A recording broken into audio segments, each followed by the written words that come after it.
MKE menyampaikan masukan terkait ratifikasi Free Trade Agreement dan Agreement on Reciprocal Trade.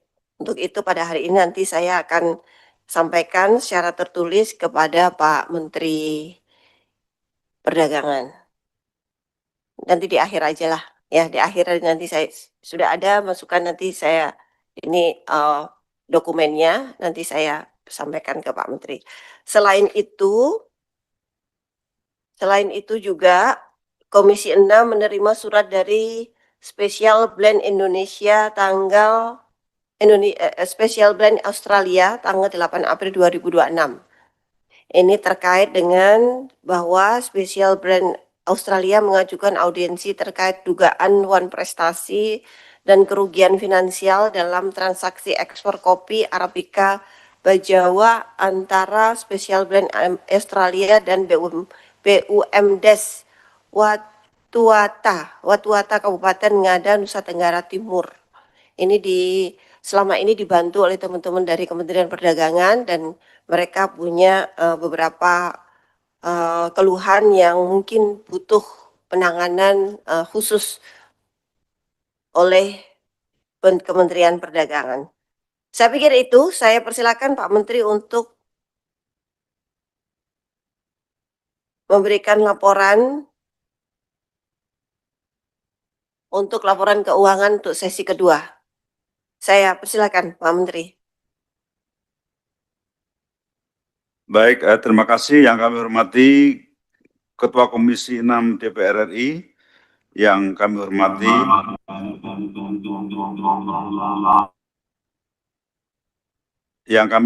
para Wakil Ketua Komisi 6 DPR RI, yang kami hormati seluruh anggota Komisi 6 DPR RI, yang kami hormati Ibu Wakil Menteri Perdagangan, yang kami hormati Kepala BPKN, dan yang kami hormati Bapak Ibu peserta rapat kerja. Pimpinan dan Bapak Ibu yang saya hormati, pada kesempatan ini kami juga ingin memperkenalkan Inspektur Jenderal kami yang baru, Bu. Jadi Pak Helmi Santika, yang sempat Irjen kita 06 bulan dan sekarang alhamdulillah sudah selesai. Terima kasih. Assalamualaikum warahmatullahi wabarakatuh. Selamat siang dan salam sejahtera untuk kita semua. Puji syukur kita panjatkan kepada Tuhan Yang Maha Kuasa sehingga pada hari ini kita dapat bertemu dalam keadaan sehat walafiat.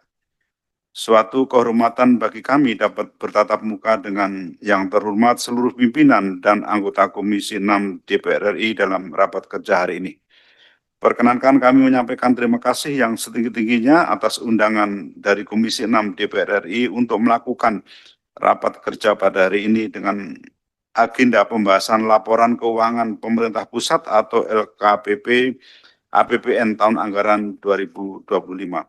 Pimpinan dan Bapak Ibu anggota Komisi 6 yang terhormat, dapat kami laporkan bahwa realisasi anggaran Kementerian Perdagangan pada tahun 2025 yaitu sebesar 1.1.081.082.404.229 rupiah atau sebesar 98,62% dari pagu tanpa blokir sebesar 1.552.523.319.000 rupiah.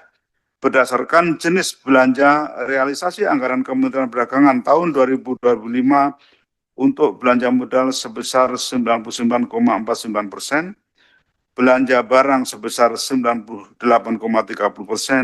dan belanja pegawai sebesar 98,94%. Adapun rata-rata realisasi anggaran per unit eselon 1 Kementerian Perdagangan sebesar 97,9%.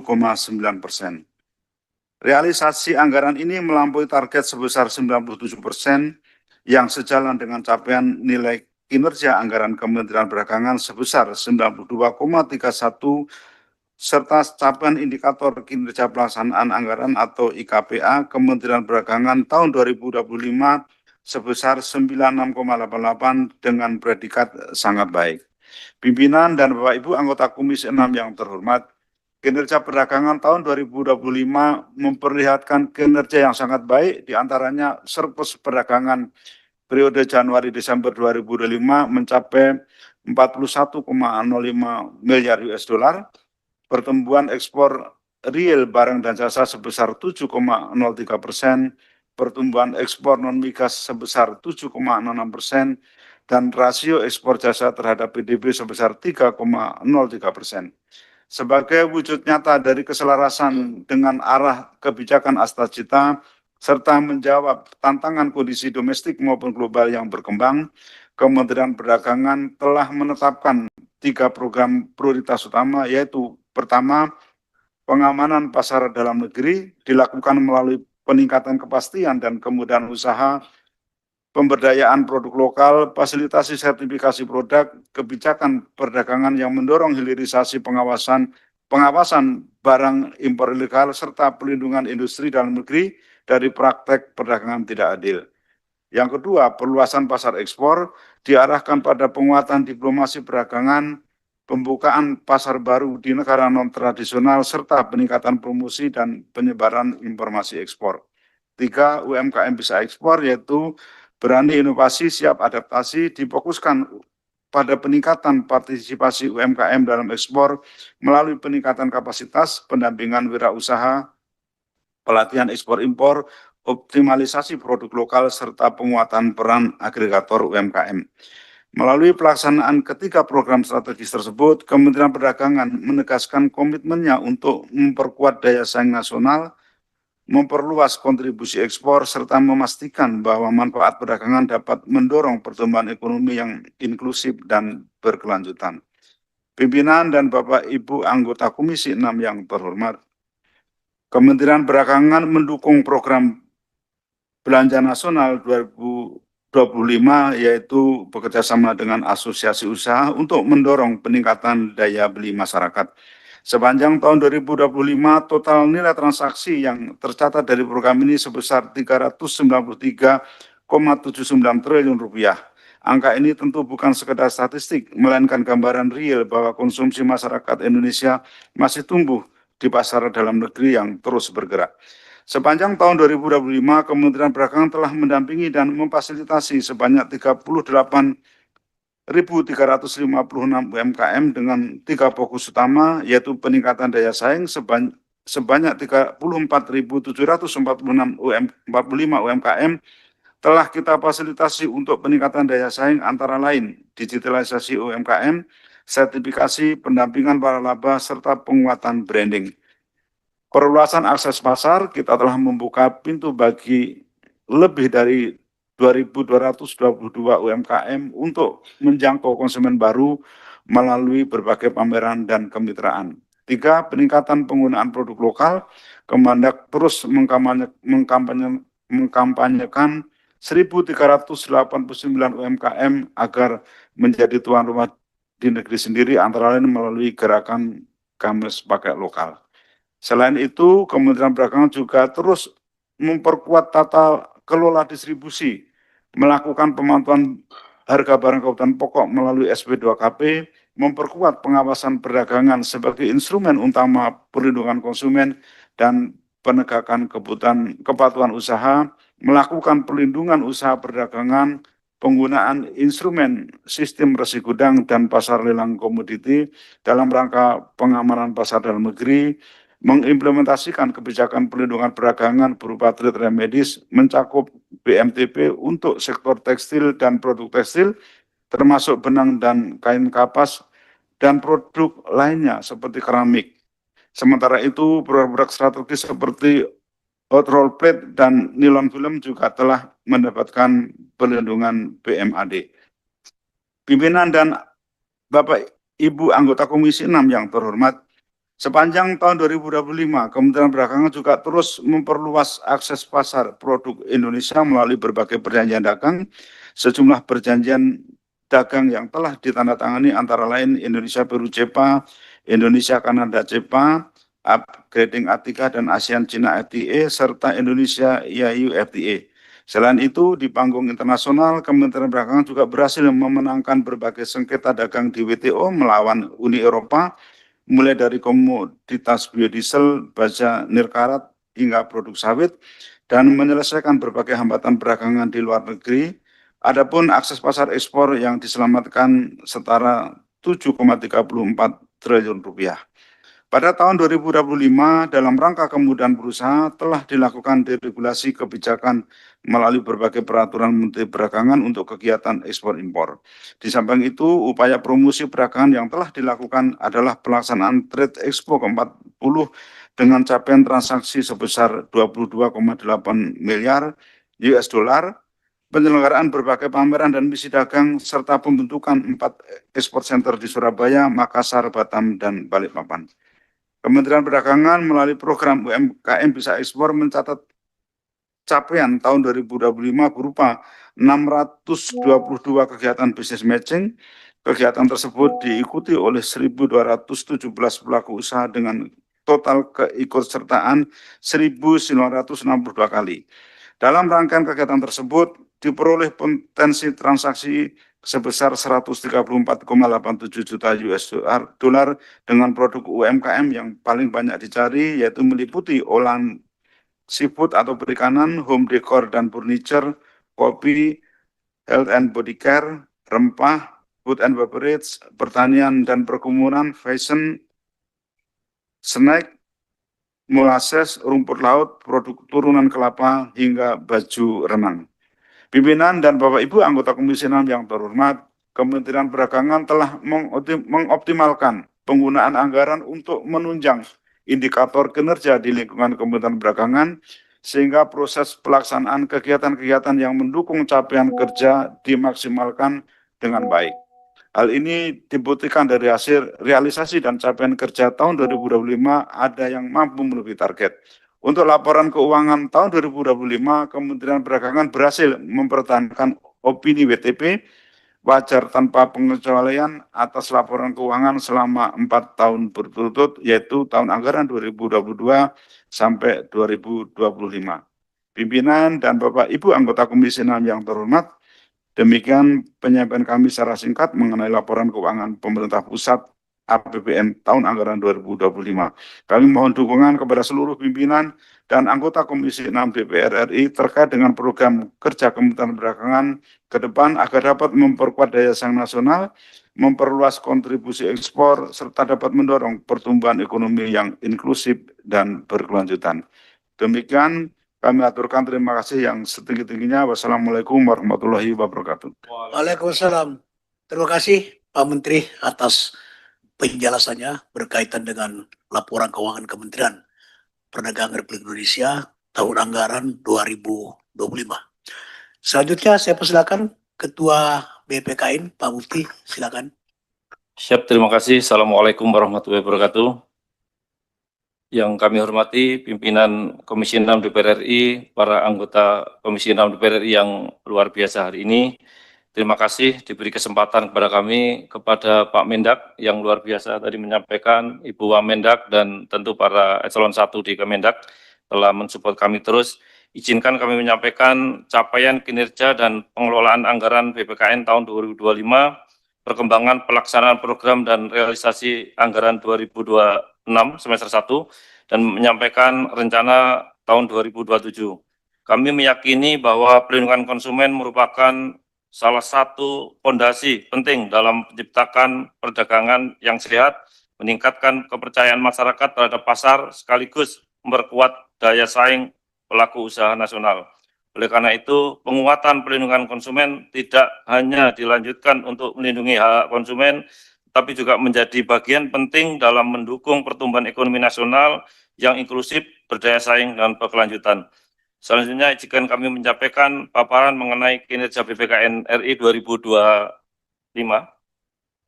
Bapak Ibu yang kami hormati, pada tahun 2025 BPKN berupaya melaksanakan tugas dan fungsi secara optimal dengan tetap mengedepankan prinsip-prinsip akuntabilitas, efektivitas, dan yang bermuatan kepada masyarakat. Dari pagu anggaran sebesar 6,7 miliar Sekali lagi 6,7 miliar, BPKN berhasil merealisasikan anggaran sebesar 6,7 atau sekitar 99,5%. Dengan 3 kajian utama, dengan pengaduan 851 pengaduan, memberikan edukasi ribuan masyarakat dan memperkuat LPKSM dan BPSK seluruh Indonesia, dan juga kami baru saja dari Jenewa menjadi pembicara di UN, United Nations Trade and Development, sebagai pembicara utama di ANTED dengan beberapa isu. Ada 4 isu. Yang pertama soal product safety, yang kemudian dengan ODR, cross border, kemudian gender, dan seterusnya. Banyak isu-isu yang Indonesia menjadi focal point, dan harapan dari ANTED tentu Indonesia akan berkiprah di pentas di 216 negara. Meskipun anggaran kami terbatas, kami masih bisa lakukan kolaborasi dengan beberapa negara di UN kan gitu. Itu saya kira baru tanggal 6 dan 8 kemarin kami selesai. Kemudian juga roadshow kami ke Batam, Pekanbaru, Semarang, Makassar untuk memperkuat bagaimana LPKSM itu. Lebih dari sekedar itu, maka sebagai kegiatan tersebut telah memberikan manfaat nyata, mendukung penyusunan kebijakan pemerintah, meningkatkan penyelesaian pengaduan pada sektor-sektor prioritas, memperkuat literasi masyarakat, dan tentu kolaborasi dengan seluruh stakeholder ekosistem di perlindungan konsumen. Namun demikian, dinamika perlindungan konsumen terus berkembang dengan sangat cepat, baik akibat transformasi perdagangan digital, meningkatkan kompleksitas pengaduan masyarakat, maupun munculnya berbagai isu perlindungan konsumen yang memerlukan respon kebijakan secara cepat. Oleh karena itu, pada tahun anggaran 2026, BPKN mengusulkan tambahan dukungan anggaran untuk memperkuat pelaksanaan program prioritas perlindungan konsumen. Bapak Ibu yang kami hormati, berdasarkan hasil review Inspektor Jenderal Kementerian Perdagangan, BPKN mengusulkan anggaran belanja tambahan ABT sebesar 2,42 miliar untuk tahun ini. Bapak Ibu yang kami hormati, tentu sangat kecil tetapi kami akan maksimalkan. Setelah kebutuhan tambahan anggaran pada tahun 2026, BPKN juga telah menyusun usulan anggaran tahun 2027 yang diarahkan untuk mendukung pelaksanaan program secara lebih struktur, berkelanjutan, dan selaras dengan prioritas pembangunan nasional di bidang perlindungan konsumen. Untuk mendukung pelaksanaan tugas dari BPKN, tentu kita mengusulkan di tahun 2027 sebesar 28,7 miliar. Usulan tersebut telah kami sampaikan kepada Pak Sekjen kita. Program perdagangan dalam negeri sebesar 19,8 miliar yang difokuskan pada pelaksanaan tugas substantif perlindungan konsumen, serta program dukungan manajemen sebesar 8,8. Pada program dalam negeri, kami juga melakukan beberapa kegiatan. Bapak Ibu yang kami sangat hormati, kebutuhan penguatan program tersebut tentu tidak terlepas dari berbagai tantangan perlindungan konsumen yang saat ini masih dihadapi masyarakat. Untuk memberikan gambaran mengenai kondisi tersebut, berikut kami sampaikan potret permasalahan perlindungan konsumen di Indonesia berdasarkan pengaduan yang diterima oleh BPKN RI. Berdasarkan data sistem pengaduan konsumen BPKN RI selama periode sampai tahun 2027 ini, BPKN telah menerima pengaduan 12.051 pengaduan konsumen.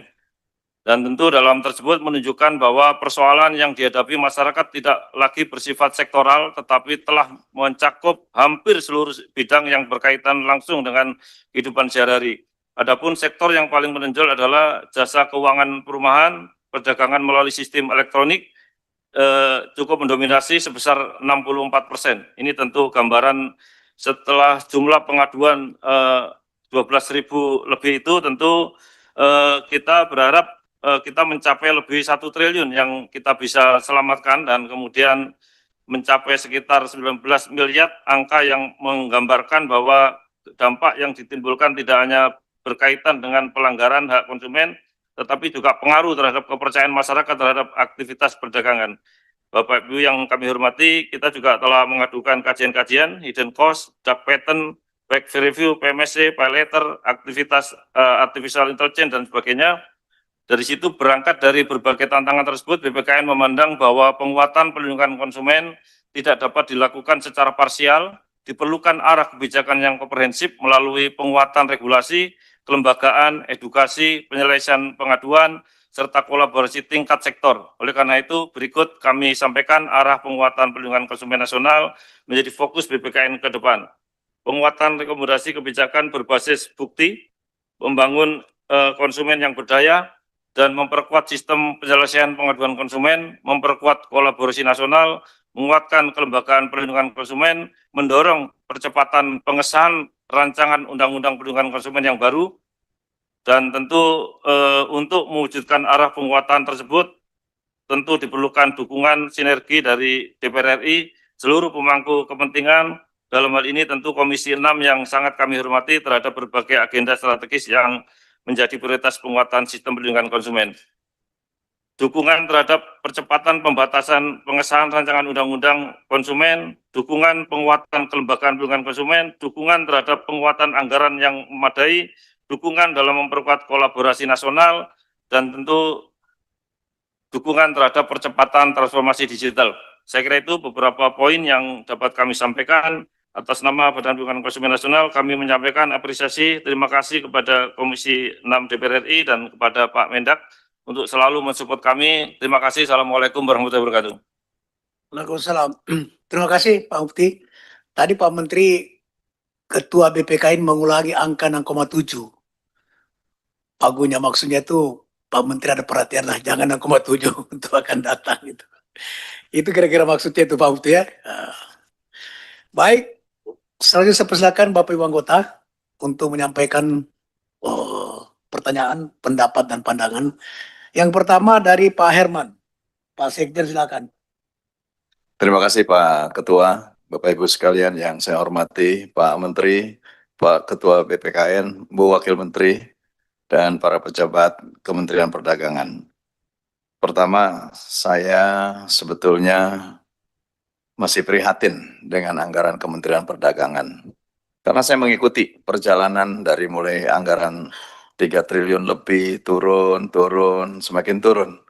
Kan semestinya kan semakin naik gitu. Tapi ini kok semakin turun gitu. Padahal dalam pandangan saya, Kementerian Perdagangan ini memegang peranan penting di dalam membuka pasar-pasar baru dan meningkatkan perdagangan baik dalam negeri maupun luar negeri. Dan bahkan dalam konteks untuk modernisasi di pasar dalam negeri. Dulu masih mampu kita untuk melakukan revitalisasi pasar-pasar rakyat, membangun pasar-pasar di wilayah-wilayah tertentu, dan tentu pada akhirnya ini membuat sektor perdagangan semakin meningkat. Namun tentu anggaran 1,5 triliun ini saya pahami sebagai sesuatu yang given, harus diterima dan dijalankan. Oleh karenanya dalam pandangan saya 1,5 triliun dengan pengamanan pasar dalam negeri, perluasan pasar ekspor, dan UMKM bisa ekspor yang menjadi tujuan dan proyeksi prioritas dari Kementerian Perdagangan saya anggap luluslah. Namun tentu rasanya semakin jauh gitu ya. Kalau tadi saya coba mengikuti perjalanan Kementerian Perdagangan, semakin jauh gitu. Dan bahkan saya semakin asing dengan Pak Budi sekarang. Ya, meskipun sebagai mitra. Gitu. Karena tidak ada hal yang membuat kita semakin dekat gitu. Tidak ada semakin bersama-sama gitu. Dulu kita misalkan ya, kami kan punya juga tanggung jawab daerah pemilihan. Ada pasar yang harus direvitalisasi, oh bisa gitu. Anggarannya bisa dialokasikan. Dulu ada pasar-pasar yang masih menggunakan lapak-lapak. Masih bisa ada program dari Kementerian Perdagangan, oh bisa dibuatkan fasilitas jualan yang lebih representatif lah. Tidak perlu memadai, tidak perlu hebat, tidak perlu bagus, tapi representatif untuk berjualan. Ada yang jualan-jualan tidak higienis, kita buat higienis. Sehingga betul-betul seluruh barang yang diperjualbelikan pun ya higienis gitu. Nah ini saat ini rasanya kok nggak ada gitu. Karena apa? Potret setiap hari yang kita lihat ya memang daerah-daerah pemilihan kita. Seringkali ya kita ini masuk ke pasar-pasar, masuk ke wilayah-wilayah ini. Tapi apa sih sentuhan yang tadi disebutkan? Pengamanan pasar dalam negeri, peluasan pasar ekspor, UMKM biasa ekspor, apa sih gitu? Paling tidak minimalnya ada sosialisasi lah. Dulu tuh ada sosialisasi di daerah-daerah pemilihan kita. Ada sosialisasi tentang bagaimana meningkatkan peran UMKM agar bisa diterima di pasar luar negeri. Bahkan bagaimana tata cara kita bisa ekspor. Itu ada Pak Menteri gitu. Nah kalau Pak Menteri hanya laporan di atas kertas seperti ini, ya sudah kita juga given aja udah terima aja, ngapain buat rapat-rapat seperti ini gitu. Toh kita juga tidak merasakan apa yang sesungguhnya dilakukan kok di bawah. Pak Iskarin tahu lah, sebagai Pak Sekjen tahu, Pak Sekjen tuh bagaimana dulu di pasar-pasar. Beliau tahu persis. Masih banyak pejabat lama. Pak Moga tahu lah menurut saya gitu ya. Pak Iqbal tahu gitu. Sekarang kan ngurusnya minyak kita yang keterjangkauan rakyat terhadap program Kementerian Perdagangan ini semakin asing gitu. Nah, ayolah dengan visi misi Presiden Prabowo yang menurut saya sangat sangat merakyat, kemudian sifat program yang sangat sosial, mendekatkan seluruh anggaran belanja negara kepada sosial, kepada rakyat. Ayo kita juga Kementerian Perdagangan demikian dong. Kalau misalkan dengan 1,5 triliun tidak bisa seperti dulu ekspansi yang begitu hebat, ya kita turunkan derajatnya. Paling tidak, ya kita tahu bahwa memang ada sentuhan-sentuhan langsung dari Menteri Perdagangan kepada rakyat gitu. Mungkin yang dulu dengan plastik hitam ya dengan acara apa, sosialisasinya seperti apa. Gitu. Nah ini juga meningkatkan peran masyarakat di dalam membangun kemampuan untuk bisa memenuhi terhadap barang dan jasa yang dibutuhkan oleh rakyat. Apalagi kalau sudah berbicara ekspor. Saya mungkin yang paling ikut rajin juga untuk mengunjungi ITVC. Saya rajin gitu. ITVC itu hebat Pak gitu. Itu adalah institusi Bapak ujung-ujung tombak yang bagus. Dikala kemudian daya jangkau publik luar negeri terhadap kedutaan mungkin terbatas dengan aturan dan lain sebagainya, Kementerian Perdagangan melalui ITVC bisa membuka ruang di situ. Bahkan ada outlet-outlet kopi, ada outlet apa di situ. Itu bagus sekali gitu. Tetapi kalau anggarannya minim dan tidak ada proyeksi untuk meningkatkan kemampuan dan kapasitas mereka, ya segitu-segitu aja gitu. Padahal ini bisa menjadi etalase bangsa di luar negeri. Jadi seperti ini, saya ingin menyampaikan ini karena apa? Saya coba menunggu gitu ya, menunggu sudah hampir 2 tahun ini. Kok nggak ada kebersamaan ini, kok nggak terasa betul gitu. Padahal kami juga ingin mengawal keberhasilan Pak Budi dan kawan-kawan di Kementerian Perdagangan, ya keberhasilan kami juga gitu. Nah tetapi kalau kemudian tidak ada sarana untuk bersama-sama itu, ya sudah, kita given aja di atas kertas. Gitu. Betul ya, Pak Nurdin? Ada nggak di Pak Nurdin di sana kan? Nggak ada juga.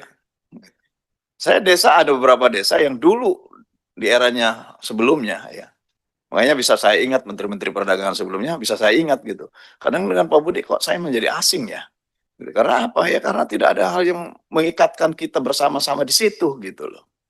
Ya saya menyampaikan ini ya apa adanya. Gitu. Saya tidak mau juga. Kami tidak ingin merepotkan, kami ingin membantu gitu. Kami ingin membantu.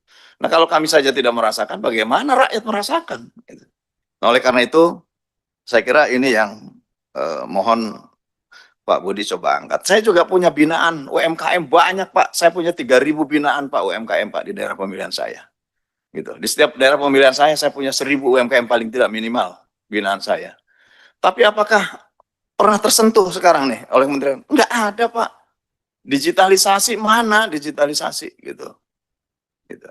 Nah ini yang saya ingin sampaikan. Ayo dong Pak, alokasikan anggaran yang benar-benar dapat dirasakan oleh rakyat. Gitu. Segmen mana sih yang dirasakan saat ini gitu? Segmen mana gitu? Tukang serabi, tukang cilok, jualan cilok, apakah merasakan tidak? Dulu masih merasakan Pak, gitu. Difasilitasi mereka jualan-jualan gerobak UMKM dari Kementerian Perdagangan itu masih ada dulu. Sekarang gerobak pun sudah nggak ada gitu. Gerobak pun, gitu Pak KW, ya. Nggak ada lagi yang bisa saya tatap di sini siapa lagi gitu. Saya kira itu. Dan kalau BPKN sudahlah pasrah lah, sumrah. Dari dulu juga Bapak segitu-gitu, ya Alhamdulillah, terima syukur. Dan ya nanti mudah-mudahan dengan undang-undang yang baru bisa diperkuat, gitu ya. Dan hak-hak eksekutorialnya ada. Dan saya kira ya saya harus menyampaikan ini kan kita ini sebagai wakil rakyat ya. Setiap hari meninjau melihat situasi rakyat ya kita ungkaplah di sini apa adanya.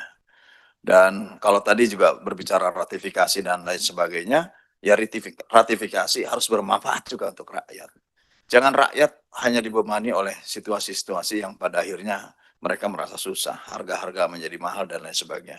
Ini juga fungsi Kementerian Perdagangan harus nyata di sana. Saya kira demikian Pak Nurdin. Terima kasih. Assalamualaikum warahmatullahi wabarakatuh. Waalaikumsalam. Terima kasih Pak Herman. Tadi Pak Menteri begini, apa yang disampaikan Pak Herman itu aspirasi puri dari bawah Pak. Ada 64,2 juta UMKM kita yang memberi kontribusi dalam penyerapan tenaga kerja itu 97% Pak. Yang konglomerat itu hanya 3% Pak. 64,2 juta itu penyerapan tenaga kerja 97% tenaga di Indonesia. Kemudian kontribusi untuk PDB itu 60% ke atas lah. Dan kontribusi untuk ekspor 12% Pak. Tapi dalam struktur ekonomi kita, pramu UMKM itu pincang sekali. Itu usaha mikro itu 99,62% mikro. Pengusaha kecil 0,36, menengah 0,3. Yang dimaksud Pak Herman itu program Kementerian Perdagangan untuk ikut mendorong UMKM naik kelas, Pak. Itu yang tidak terlalu kelihatan di dalam program kementerian. Teman-teman memperjuangkan pasar. Pelaku pasar itu di pasar-pasar tradisional, di kampung-kampung yang becek, itu adalah UMKM. Itu pelaku usaha mikro yang jual tomat, jual cabai, jual sayur dan sebagainya. Itu adalah UMKM, Pak. Ini yang diminta disentuh oleh teman-teman, ya, dengan revitalisasi pasar tradisional itu. Jadi bukan karena kita mengurus dapil dengan tidak punya dasar yang kuat. Itu kira-kira Pak. Nah kalau itu ada maka Kementerian Perdagangan terlihat perannya dalam mendorong UMKM untuk naik kelas. Itu kira-kira Pak Menteri. Silakan Pak Muti. Assalamualaikum warahmatullahi wabarakatuh. Terima kasih pimpinan, Pak Mendak, Bu Wamen, dan seluruh jajaran yang hadir pada kesempatan hari ini. Pertama, saya mau mulai dulu ke menanggapi paparan yang sudah disampaikan soal laporan kinerja sebelum nanti ke isu-isu terkini, Pak. Yaitu soal capaian kinerja di halaman 4, Pak. Tadi di situ Bapak sampaikan soal pengamanan pasar dalam negeri. Kita tahu Pak, seringkali saya sampaikan di tempat ini bahwa bagaimana UMKM kita sekarang harus berjuang begitu keras agar mereka bisa survive Pak. Tapi nyatanya banyak sekali hari ini UMKM yang gulung tikar. Bukan karena kualitas konveksinya tidak bagus, tidak Pak. Bukan karena kualitas barangnya tidak bersaing dengan barang-barang impor, tidak. Tapi karena begitu dahsyatnya banjir produk-produk impor yang seperti tidak ada proteksi dari Menteri Perdagangan begitu. Kita tahu bahwa contohnya begini Pak, kalau Bapak lihat brand-brand di luar, misalnya tidak usah jauh-jauh Uniqlo misalnya Pak, kalau Bapak buka dalamnya itu produk Indonesia Pak. Bahkan salah satunya di dapil kami di Probolinggo, itu ada salah satu produk yang dia harus dikirim diekspor tapi tidak boleh pakai nama Uniqlo, kemudian dari sana di brand pakai Uniqlo. Artinya apa? Berkaca dari ini artinya produk kita sebenarnya berkualitas, mampu berkompetisi karena soal harga juga mereka oke. Kalau nggak oke kan nggak mungkin brand sebesar Uniqlo mau ngambil dari tempat kami begitu Pak. Tapi nyatanya hari ini banyak sekali UMKM kita gulung tikar. Maka berbicara ke pengamanan pasar dalam negeri Pak. Begini saja yang kami ingin tanyakan kepada Bapak. Selama bulan Januari hingga bulan Juni 2026 ini Pak Menteri, sudah berapa produk yang impor ke Indonesia yang sudah Bapak cekal begitu. Dan kemudian langkahnya apa yang Bapak lakukan begitu. Kami ingin tahu nama perusahaannya apa dan berapa nilai dari barang itu. Karena kalau kita lihat sampai hari ini di banyak tempat bukan hanya kita nggak usah ngomong online dan ngomong yang di pasar-pasar aja mereka sudah tidak bisa bersaing Pak begitu. Jadi ini terjadi bukan karena mereka tidak bisa bersaing sekali lagi tapi karena begitu banjirnya produk-produk impor khususnya pakaian yang jauh lebih murah daripada yang mereka produksi begitu. Nah, kemudian yang kedua soal ekspor, Pak. Tadi Bapak sampaikan soal perluasan pasar ekspor. Nah, harapan kami bukan hanya soal perluasan tapi soal kualitas ekspor, Pak. Kita tahu bahwa di tempat kami juga ada ekspor kopi, tapi dalam bentuk green kopi, Pak. Yang itu harganya hanya 80.000 per kilo. Dan kemudian setelah ditelisik, dari kopi itu diimpor kembali ke Indonesia dalam bentuk special coffee yang dijual dengan harga 1 jutaan, Pak. Apakah kemudian pertanyaannya apakah kita tidak punya kompetensi untuk mengupgrade kualitas kopi kita? Bisa sebenarnya. Wong buktinya barista terbaik yang tahun kemarin juga dari Indonesia ketika ada kompetisi internasional. Artinya perlu ada dukungan juga dari Kementerian Perdagangan untuk bagaimana kita bisa ekspor barang yang berkualitas. Maka sekaligus menanggapi apa soal ratifikasi tadi. Kami sepakat apa yang disampaikan oleh kawan-kawan. Ada kerisauan hati kami, Pak. Karena buat apa kita meratifikasi? Buat apa kita perjanjian kalau pasar dalam negeri saja kita tidak mampu bersaing begitu, Pak. Jadi sehingga jangan-jangan ratifikasi hanya untuk merugikan kita. Maka kami kemarin sempat kita menerima audiensi dari masyarakat yang peduli terhadap soal perjanjian-perjanjian seperti ini, termasuk mereka galau soal ART, perjanjian antara Indonesia dan Amerika. Kalau itu sampai disahkan, Pak, itu justru merugikan kita. Bagaimana hari ini kita ini hanya kena tarif 10%, tapi ketika itu perjanjian, itu dampaknya kita kena tarif justru 19% dan mereka bebas mau impor apa aja ke Indonesia. Kalau ini sampai disahkan, kita benar-benar bodoh, Pak. Ditertawakan oleh pasar internasional begitu. Maka kami minta kepastian juga oleh Pak Menteri, bagaimana tanggapan Bapak atas kerisauan soal perjanjian ART tadi. Nah, kemudian selanjutnya soal e-commerce, Pak. Pak Menteri melalui Permen nomor 19 tahun 2026 mengeluarkan kebijakan soal e-commerce, pedagang seller di e-commerce itu harus punya NIB, betul ya Pak ya? Nah, pertanyaannya sekarang, manfaatnya e-commerce apa, Pak? Karena kita lihat bahwa ketika rakyat kita, para seller ini melakukan jualan di online, mereka ini luar biasa, Pak. Perjuangan pedagang online sekarang tidak semudah dulu. Bagaimana sekarang mereka jualan online, Pak? Kena tarif 26-35%. Dan begitu, Pak, barangnya itu dibayar bukan ketika orang beli klik, mereka kan pembeli itu pasti langsung bayar, tapi tidak kemudian duitnya secara otomatis diterima oleh seller, ternyata tidak. Tapi kemudian itu dibayar ketika barang sudah sampai, itu pun tidak langsung dibayar, nunggu seminggu. Dan ada aja alasan dari Shopee, dari Tokopedia untuk bagaimana mengganggu agar mereka tidak dibayar begitu saja. Dan bahkan seringkali sampai molor berbulan-bulan, dan nilainya tidak kecil, Pak. Dan ada kemudian satu keluhan dari salah satu masyarakat kami, dari pelosok desa, dia duitnya ditahan, nilainya ratusan juta, kemudian dia melakukan komplain melalui chat, dibalas hanya pakai AI, hanya pakai bot begitu, dan kemudian telepon juga tidak respon. Akhirnya dia mengeluarkan uang untuk bisa beli tiket pesawat ke Jakarta, nyewa hotel, biaya makan dan sebagainya. Dia datang ke tempat e-commerce itu, dan kemudianlah baru uangnya bisa cair. Maka pertanyaannya kemudian, NIB ini dibuat untuk apa? Kalau kemudian tidak mampu mengadvokasi rakyat kami yang hari ini harus digilas dengan kebijakan-kebijakan dari e-commerce. Ini sudah tidak wajar loh, Pak. Ini menurut kami ini sebuah modus untuk bagaimana membunuh pedagang-pedagang kita. Karena kalau orang tidak punya modal yang besar, mereka tidak akan mampu survive. Gimana kalau saudara-saudara kita seller yang hanya punya jualan 100-200 ribu? Yang kemarin Bapak undang di Kementerian Perdagangan, kami lihat mereka seller-seller besar, Pak. Tidak terlalu berdampak bagi mereka. Tapi bagaimana orang yang untungnya hanya 1.000-2.000 ini, Pak? Ini Bapak harus perhatikan. Maka pertanyaan kami dari NIB itu, manfaatnya apa? Ada rakyat kami bertanya, pemerintah ini hadir kalau mendata, kalau mau merampok duitnya kita. Tapi ketika kita punya persoalan, mereka tidak ada. Maka dari anggaran yang Bapak sampaikan tadi di poin ini, dari 1,5 triliun, berapa anggaran untuk mengadvokasi rakyat kita, Pak? Kami ingin tunjukkan, dan untuk apa? Dan sekarang kalau rakyat kita mengeluh kemana? Mereka tidak ada kanalnya, kontaknya nggak ada.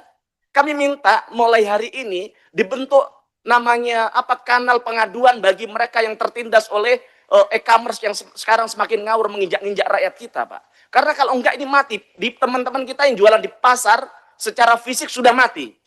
Saya punya konstituen, dia punya bordir, juragan bordir di Bangil Pasuruan sudah gulung tikar.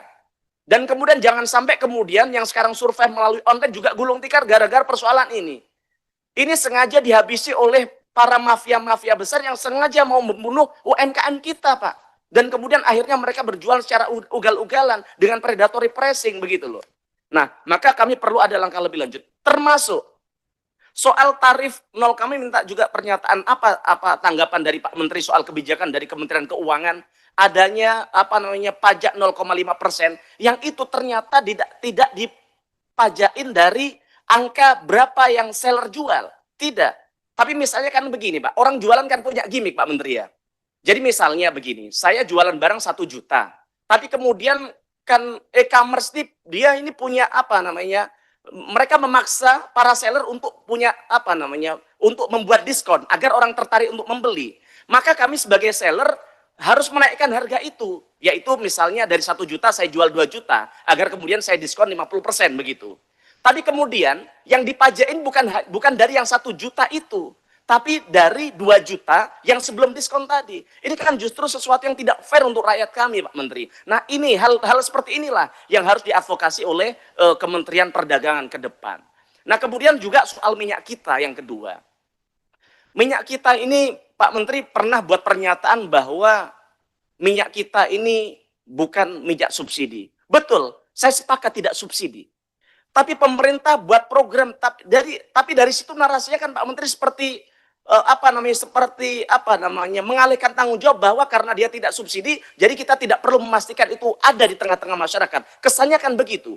Padahal pemerintah buat program subsidi dalam rangka apa? Menghadirkan keterjangkauan.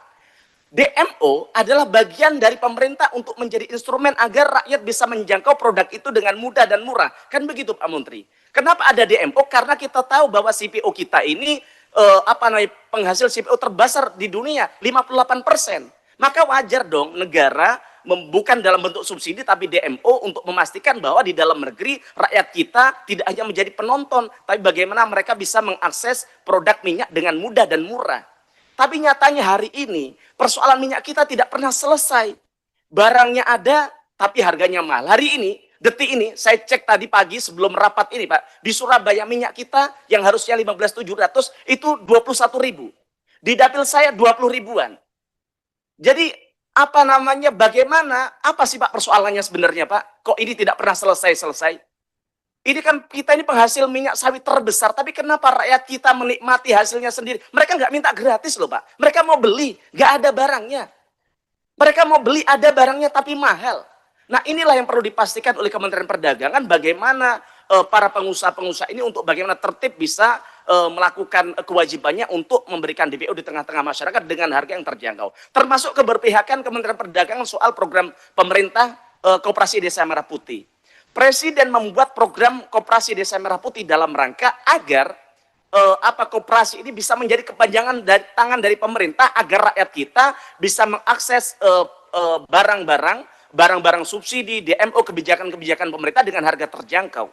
Tapi ternyata sampai detik ini Koperasi Desa Merah Putih tidak dilibatkan untuk bisa mengakses produk itu. Kemarin saya sempat contohkan ketika rapat dengan Kementerian Koperasi, ada di salah satu kecamatan, di salah satu kelurahan, dia untuk bagaimana bisa berjualan di Koperasi Desa Merah Putih, mereka harus kulakan ke toko-toko retail terbesar yang harganya di atas HET, yang sehingga dia tidak mampu berkompetisi. Maka kami tanya kepada Pak Menteri bagaimana komitmennya dan bagaimana memastikan bahwa program dari Presiden ini bisa berjalan dengan baik begitu. Nah itu aja dari kami, matur nuwun. Assalamualaikum warahmatullahi wabarakatuh. Terima kasih Pak Bukti. Kok singkat ya, misalnya panjang. Ya, sudah cukup. Pak Rizal silakan. Bersiap-siap Prof. Dar. Terima kasih pimpinan. Assalamualaikum warahmatullahi wabarakatuh. Pertama-tama sebelum melanjutkan seperti tadi Pak Mufti, Senin kemarin kita kedatangan koalisi masyarakat untuk keadilan ekonomi. Nah, itu memang mereka concern juga Pak Prof juga bicara mengenai agreement mengenai untuk Amerika. mereka menginginkan agar tidak diratifikasi perjanjian antara Indonesia dengan Amerika, di mana perjanjian itu sepertinya bukan perjanjian yang umum seperti CEPA, tapi keinginan Donald Trump. Nah, itu bagaimana nanti tanggapannya? Mungkin dari pimpinan akan menyerahkan pendapat dari koalisi tadi, koalisi yang hari Senin datang ya. Tadi udah dijelaskan. Sudah jelaskan ya? Pimpinan udah menyampaikan tadi. Oke. Ya, udah. Nah, itu tanggapan dari Menteri Perdagangan seperti apa? Tadi sudah. Sudah ya. Yang kedua itu mengenai realisasi serapan. Terus terang secara pribadi saya lihat ini tidak memuaskan pribadi karena nggak ada anggaran revitalisasi pasar ya tahun 2025. Kita sudah bahas ya bagus-bagus tapi ya memang kelihatannya cuma 20 miliar selisihnya dari Pagu. Ya Pak. Jadi realisasi sama Pagu bedanya 20 miliar. Hampir memenuhi Pagu lah. Cuma tidak ada anggaran yang bahas mengenai revitalisasi pasar karena 2025 memang tidak dapat. Jangan sampai 2026 juga tidak ada. Kalau misalnya ada selisih pun ya 20 miliar kan lumayan Pak. Mendingan dipakai buat revitalisasi pasar di mana 1-2 pasar bisa dapat gitu. Mungkin lebih ya. Jadi kalau ada selisih mendingan dipakai ke situ. Untuk 2027, wah ini mudah-mudahan jangan sampai seperti ini lagi, harus ada anggaran untuk revitalisasi pasar tradisional. Itu yang diinginkan semua sama teman-teman anggota juga. Harus ada itu Pak, 2027. Yang ketiga, ini kita lihat sini ada program, saya nanti minta data aja, program untuk UMKM bisa ekspor. Nah, program UMKM bisa ekspor itu bagaimana dengan dapil kita nih Pak, Pekalongan, Pemalang, Batang. Boleh kita dapat informasinya, berapa UMKM yang bisa udah ekspor di dapil kita? Yang pertama, yang kedua, memang ke dinas ya, atau ada perwakilan dari Kementerian Perdagangan di dapil yang menangani bisa ini, UMKM bisa ekspor ini. Itu saja pimpinan, mohon diinformasikan kepada kami. Terima kasih. Assalamualaikum warahmatullahi wabarakatuh. Waalaikumsalam. Terima kasih Pak Rizal. Silakan Pak Propdar.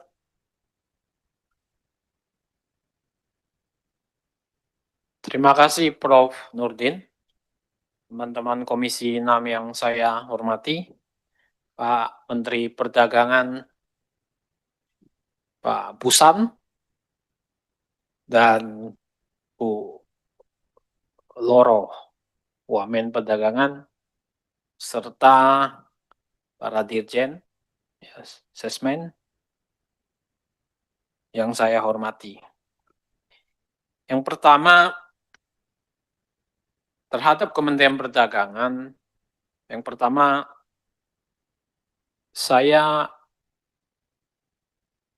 apa yang dirasakan Pak Herman Hairon, dengan apa yang saya rasakan, kalau dari sisi dinamika interaksi di dalam sidang, memang dulu lebih keras Pak, sekarang lebih lembut.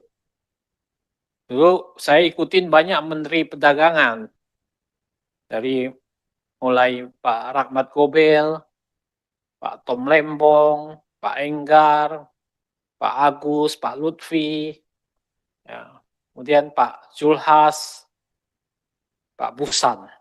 Ya. Kalau dulu itu interaksinya lebih keras memang. Pak Enggar kita berdebat panas sekali, tapi kemudian kami menjadi teman. Ya, Pak Tom Lembong saya tunjuk-tunjuk. Ya, tapi sekarang dengan Pak Busan lebih hangat Pak, lebih hangat. Ya. Tapi saya melihat bahwa Pak Busan ini memang lebih rendah hati, ya, lebih hangat lah dalam bersahabat dibanding yang dulu-dulu sebetulnya. Oh dulu banyak emosi Pak saya Pak, Pak Enggar itu kali-kali juga saya tunjuk-tunjuk, akhirnya jadi teman. Ya. Nah, itu dinamika, ya. Tapi memang masanya beda, Pak. Suasananya juga udah beda antara sekarang dengan dulu gitu. Ya. Jadi juga nggak bisa disamakan dulu dengan sekarang. Sekarang Bapak cuma hanya 1,5 triliun ya. Indikatif 2027 berapa? 1,1. Turun lagi kan? Apa yang bisa dibuat dengan 1,1? Memang nggak bisa apa-apa. Tekor ya Pak. Gitu kan? Kalau dulu kami ikutin kan masih 3 triliun lebih. Pelatihan apa masih banyak. Itu yang dirasakan teman-teman tuh pelatihan-pelatihan juga udah nggak ada.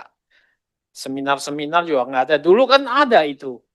Ya, alat-alat usaha dan sebagainya dulu ada, sekarang udah nggak ada.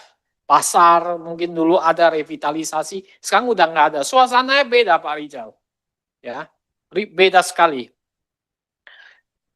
Tapi kalau dari berbagai penanganan, saya memuji Kementerian Perdagangan terutama dalam penanganan proteksi dalam negeri. Dengan Pak Moga, saya sering diajak tuh untuk ikut menginspeksi produk-produk ilegal dan saya suka gitu. Kebetulan dapil saya dekat dengan dapil saya. Ya. Jadi ada respon yang bagus gitu. Ya, kalau saya kontak dirjen-dirjen cepat tuh Pak Iqbal, kasih data juga cepat. Saya apresiasi juga. Ya, Pak. Dirjen-dirjennya bagus-bagus. Ya, tapi saya nggak berani WA Bu Loro. Nah, karena apa ya? Bu Loro ini anggun. Ya. Jadi artinya saya jarang sekali WA Bu Loro. Takut mengganggu juga. Karena ada yang ngomong dari Golkar, ini sudah ada suaminya. Dipikir saya muji-muji itu ada apa gitu. Ya. Tapi it's okay gitu. Oh, Bu Loro juga anak yang cerdas. Papanya saya kenal. Ya, banyak kenal. Jadi oke lah saya pikir Kementerian Perdagangan bekerja dengan, ya kita maklumin lah orang anggarannya nanti 1,1 triliun, Bapak mau kerja bagaimana juga susah gitu. Menurut saya ya sekali lagi ya, mau kasih tugas berat juga susah. Jadi itu kesan saya terhadap Kementerian Perdagangan. Tahun 2027 kalau anggarannya 1,1, ya mau harap apa kita dari program-program Kementerian Perdagangan juga nggak bisa. Kecuali Bapak bisa meyakinkan Pak Presiden untuk jadi 3 triliun lagi. Ya kan? Itu luar biasa. Jadi saya ikut Pak Moga ke bawah dengan anggaran yang sedikit dia bisa sidak, datang, ya kan? Gimana tahu kerjanya dia, caranya, bagaimana dia ini. Tapi ya dia bisa lakukan itu dengan menyita 112 miliar rupiah, hampir 20.000 bal press, barang-barang thrifting. Nah, sekarang udah nggak berkurang ya barang-barang thrifting. Jadi itu kesan saya terhadap Kementerian Perdagangan. Kemudian yang kedua adalah kita menyoroti neraca perdagangan yang setelah 72 bulan menjadi defisit. Ini perhatian serius sebetulnya, alarm serius Pak Menteri, Pak Busan. Karena selama 72 bulan negatif itu disorot besar-besaran di media. Berarti Bapak harus bisa membuktikan itu jadi surplus lagi. Setelah 72 bulan defisit, kemudian dia surplus, mudah-mudahan sudah surplus. Ya mudah-mudahan. Sudah surplus belum Pak Menteri bulan ini? Belum keluar datanya. Perkiraan feeling surplus ya. Yang penting feelingnya dulu. Itu kan. Pak Busan ini feelingnya bagus sih soalnya. Jadi itu, saya suka ikutin IG-nya Pak Menteri. Ya. Jadi sangat bagus gitu, menurut saya gitu. Nah, apakah strategi yang diterapkan itu masih sama setelah sempat defisit, Pak? Ada prioritas nggak? Kan kalau kita lihat nih, udah bosen kita lihat nih tiga strategi ini, Pak. Pengamanan pasar dalam negeri, perluasan pasar ekspor, UMKM bisa ekspor. Ya. Yang sebetulnya kita nggak bisa nilai juga di sini. Gimana kita nilai KPI-nya ini berhasil atau tidak, Pak Menteri? Ya, pengamanan pasar dalam negeri. Apa KPI-nya Pak Menteri? Saya menilai bahwa bisa berhasil. Paling feeling saya bagus Pak Moga memberantas. Ya, saya tunggu-tunggu kapan lagi kita sidak Pak Moga. Saya kangen juga dengan Pak Moga tuh. Ya, jadi kasih tahu ya. Saya nggak dibayar, jangan salah teman-teman dong. Saya keluarin biaya ada. Ya, jadi artinya apa? Eh, itu KPI saya pribadi, tapi KPI profesionalnya nggak ada, Pak Menteri. Nah, ini harus digambarkan pada kami. Perluasan pasar ekspor, apa KPI-nya Pak Menteri? Oh, ini dijalankan sudah lama dan berhasil atau tidaknya bisa kami nilai itu dari apa gitu. Ya, ini kan harus kita create KPI itu, Bu Loro. Ya kan? Bu Loro kan tuh belajar di London. Betul kan? Sama dengan anak saya, dua-duanya juga dari London. Jadi itu, saya hafal sekali London karena pernah lama di situ. Ya, jadi tapi nggak bertemu Bu Loro itu. Yang bertemu, saya bertemu dengan anak saya, kawan sama istrinya Mufti Anam. Itu anak saya dan Mufti Anam. Ya, jadi itu lama istrinya di London juga. Itu. Nah, UMKM bisa ekspor, kriterianya apa? KPI-nya apa? Ini yang digambarkan sehingga kami bisa menilai Bapak berhasil atau tidak.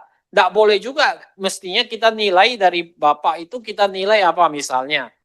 Saya nilai Bapak gagal karena nggak ada program, nggak bisa juga. Kalau saya nilai karena Kementerian Perdagangan nggak ada program, dulu ada program, saya anggap gagal, ya nggak objektif juga saya. Kalau dulu ada berapa pelatihan, berapa seminar, sekarang nggak ada. Oh, gagal Kementerian Perdagangan, nggak bisa juga begitu.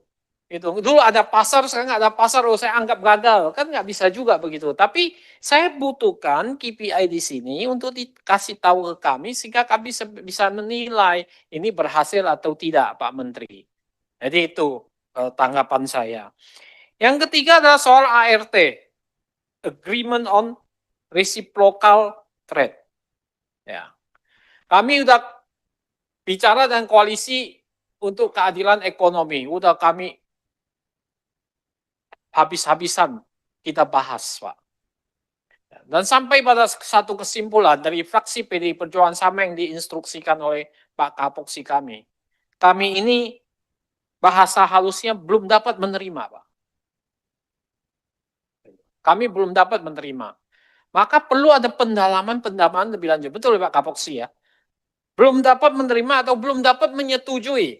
Setelah kami lihat artikelnya kami bahas, belum dapat menyetujui. Itu banyak Pak kami bahas Pak itu. Dan bahannya bukan dari Kementerian Perdagangan, dari koalisi itu.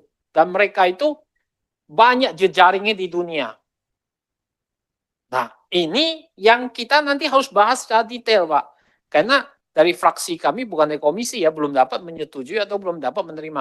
Karena kami menilai banyak sekali minusnya daripada benefitnya buat bangsa Indonesia, buat negara kesatuan Republik Indonesia. Nah ini yang kita perlu bahas, jangan sampai kita masuk jebakan-jebakan yang merugikan kita. Jadi kita butuh pendalaman dan penyempurnaan, Pak. Penyempurnaan dan pendalaman yang lebih luas daripada yang tadi, yang Peru. Kalau Peru, oke lah, kita anggap. Tapi yang nanti ini Pak Busan, ini harus lebih dalam dan lebih serius Pak kita bahas. Nah kita harapkan ada komunikasi dua arah di antara Komisi 6 dengan Kementerian Perdagangan. Supaya lebih bagus, supaya jangan nanti kita menyesal. Ya, salah satu aja yang soal trading won, yang nanti berubah masuknya bisa jadi thrifting, itu nanti bagaimana? Yang 200 juta US. Ya, saya lihat di situsnya Kemenko udah hilang tuh Pak. Waktu dia tanda tangan tuh. Habis itu saya mau masuk lagi, di situs Kemenko sudah hilang Pak. Kan? Tapi apa di artikel 2.8-nya itu masih ada atau tidak? Kita belum teliti sampai ke sana.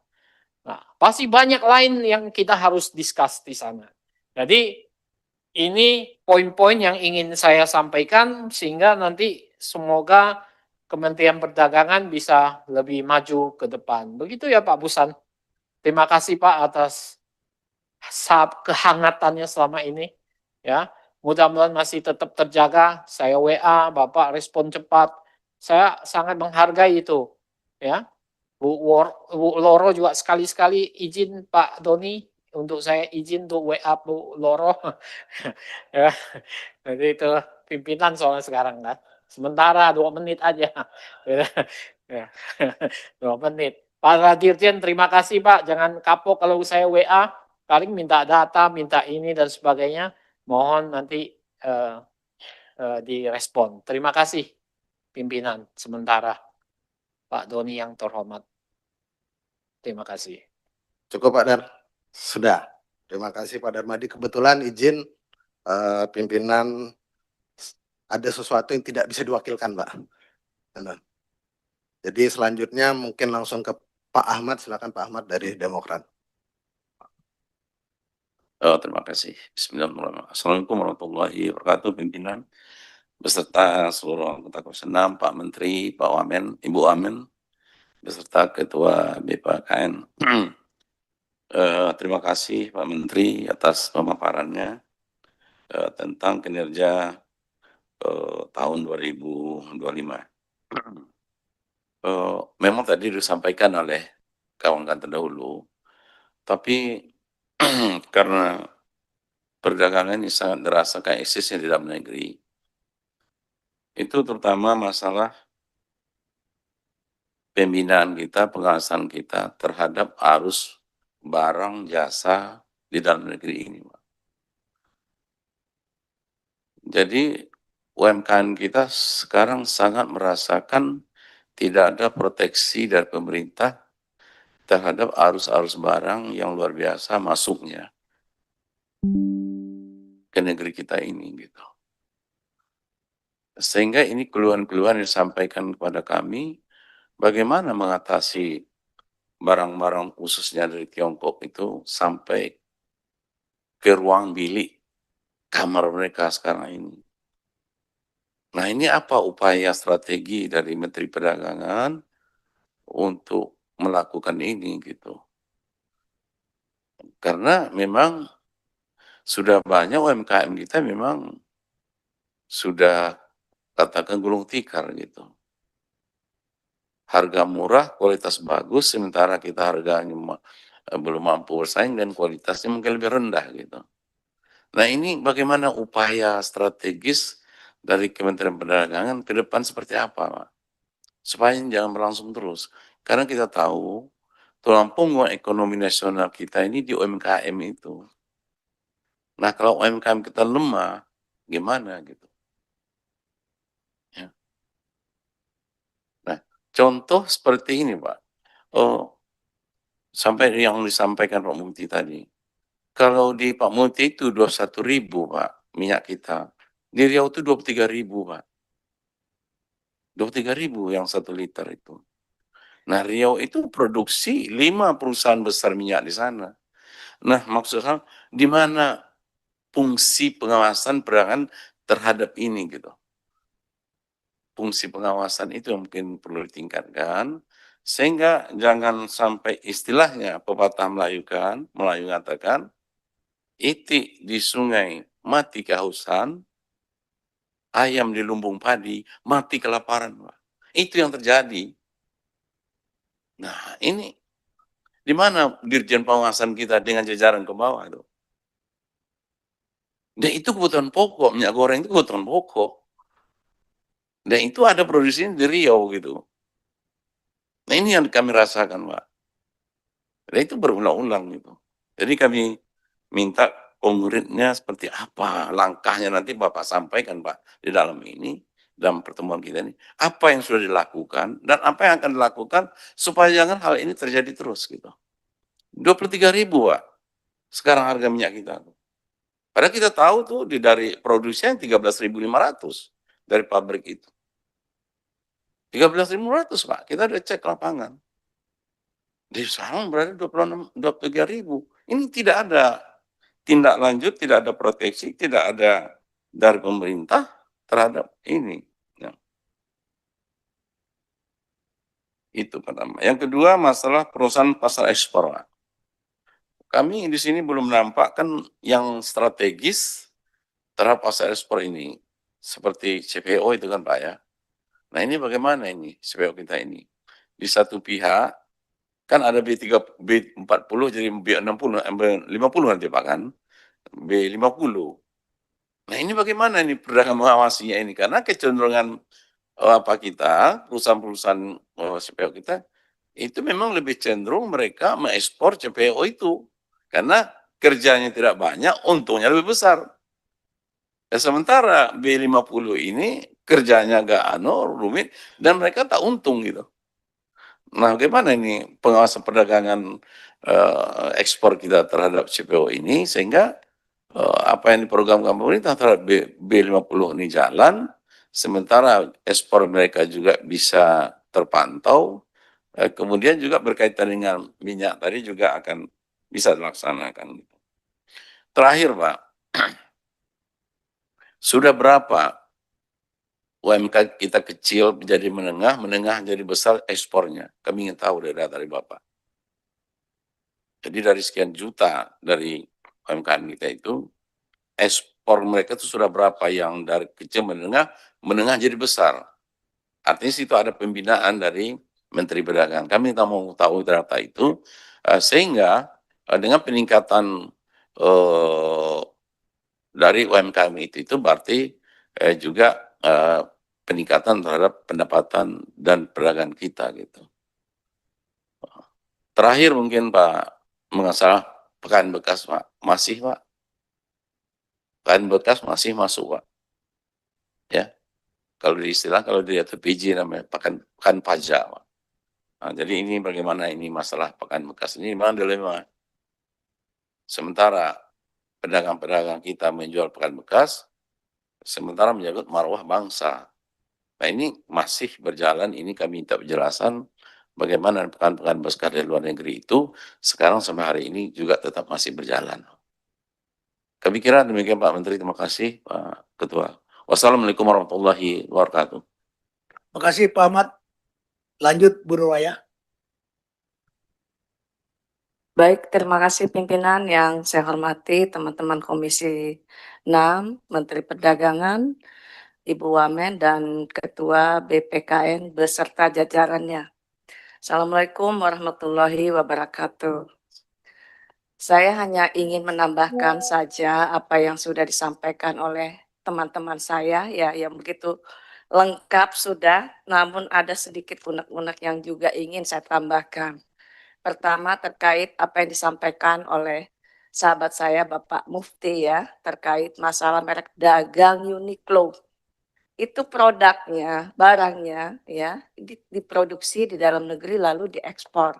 Kemudian di sana ganti merek lalu masuk lagi ke Indonesia. Bisa nggak sih dari Kementerian Perdagangan, artinya produk-produk lokal ini tidak perlu lagi diekspor, tapi disortir di Indonesia. Namun dalam pengawasan orang-orang yang misalnya Uniqlo, produk Jepang, dari mereka lah yang mengawasi tapi mempergunakan untuk sortirnya itu tenaga-tenaga kerja dari Indonesia. Ya.